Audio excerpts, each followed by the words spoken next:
عصبیت ہوتی ہے، اس کو بھی اللہ نے ظاہر کر دیا.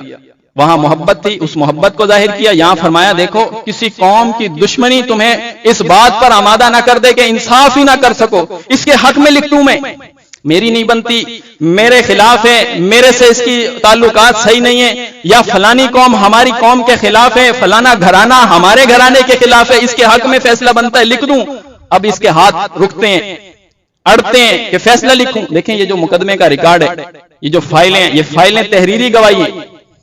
مقدمے کا ریکارڈ تحریری گواہی کی شکل رکھتا ہے، اور اگر اس کے اندر بھی لاؤ لپیٹ ہے، اس کے اندر بھی ہیرا پھیری کی الگ الگ شکلیں ہیں. کیسے؟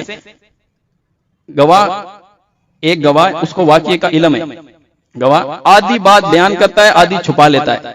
اب یہ مطمئن ہے میں نے جھوٹ نہیں بولا، میں نے جھوٹ نہیں بولا، آدھی بات بیان کی آدھی نہیں بیان کی، پھر یہ مطمئن ہے کہ میں نے جھوٹ نہیں بولا، جو بھی کہا ہے وہ سچ کہا ہے، جھوٹ نہیں میں نے بولا. حالانکہ کتمان حق اس سے بھی بڑا گناہ ہے جو اس نے کیا ہے.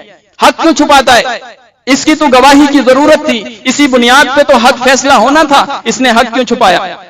حق نہیں چھپانا تھا. اور یہ مطمئن ہے میں نے جھوٹ نہیں بولا، میں نے جھوٹ نہیں بولا. نہیں.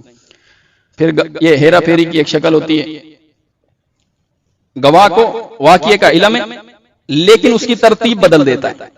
واقعہ پورا بیان کرتا ہے، بات پوری بیان کرتا ہے، ترتیب اس کی بدل دیتا ہے، تو کچھ کا کچھ بن جاتا ہے اور یہ بیان کر دیتا ہے. دیکھو میں نے نہ کچھ چھپایا، نہ میں نے کوئی جھوٹ بولا، نہ میں غیر حاضر ہوا، سارا کام کیا میں نے، گواہی بھی دی، اپنے کے خلاف تھی، جیسا بھی تھا میں نے دے دیا.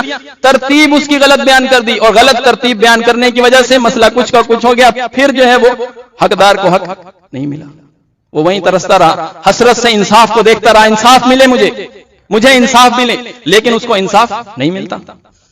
اسی طرح ہمارے معاشرے میں امیر غریب کی جو تقسیم ہے یہ بہت بار سامنے آتی ہے. اس کے خلاف بولیں گے نہیں یہ تو امیر ہے، اس کے خلاف بولیں گے یہ تو غریب ہے. نہیں، امیر اور غریب یہ تقسیم بار بار روکتی ہے اس کو سچ بات بولنے سے. اپنا رشتہ دار ہے اس کے خلاف، بھائی ہے بھائی کے خلاف نہیں بولنا. مسئلہ کوئی بھی ہے، مسئلہ سود کا ہے یا رشوت کا مسئلہ ہے، حقوق تلفی کا یا تقدس کی پامالی، کوئی بھی مسئلہ ہو، اس کو تو بہرحال ہر وقت یہی حکم دیا گیا تھا کیا کہ کونوا قوامین بالقسط شہداء للہ، کھڑے ہو جاؤ اللہ کے لیے گواہی دو. گواہی اللہ کے لیے دینی ہے، کس رشتہ داری کیوں دیکھ رہے ہو؟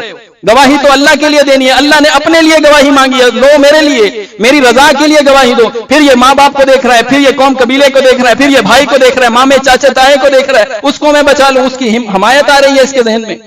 فرمایا اللہ زیادہ ان کا خیر خواہ ہے، گواہی سچی دو گے. کوئی چھوٹا ہے وہ بھی گواہی سچی دے، بڑے کے متعلق ہے وہ بھی گواہی سچی دے، کوئی امیر ہے وہ بھی گواہی سچی دے، غریب ہے وہ بھی گواہی سچی دے، نگران ہے وہ بھی گواہی، رعایا بھی گواہی سچی دے. اپنا ہے یا پرایا کسی کے خلاف گواہی جاتی ہے، گواہی سچی دو گے، ورنہ پھر اللہ کی پکڑ آئے گی. فرمایا ان بطش ربک لشدید، اللہ کی ایسی پکڑ ہوگی بچانے والا کوئی نہیں آئے گا.